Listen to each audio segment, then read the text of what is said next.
بھلا جب ہم مر گئے اور مٹی اور ہڈیاں ہو گئے تو کیا پھر اٹھائے جائیں گے؟ اور کیا ہمارے باپ دادا بھی جو پہلے ہو گزرے ہیں؟ کہہ دو کہ ہاں اور تم لوگ ذلیل ہوگے۔ بس وہ تو ایک زور کی آواز ہوگی اور یہ اسی وقت دیکھنے لگیں گے اور کہیں گے ہائے کم بختی ہماری، یہی جزا کا دن ہے۔ کہا جائے گا کہ ہاں وہی فیصلے کا دن جس کو تم جھوٹ سمجھتے تھے۔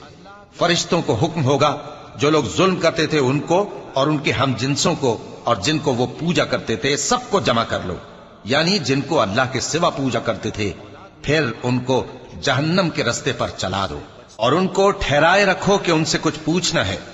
تم کو کیا ہوا کہ ایک دوسرے کی مدد نہیں کرتے؟ اصل بات یہ ہے کہ آج یہ لوگ اپنی غلطی تسلیم کر رہے ہیں اور وہ ایک دوسرے کی طرف رخ کر کے سوال و جواب کریں گے۔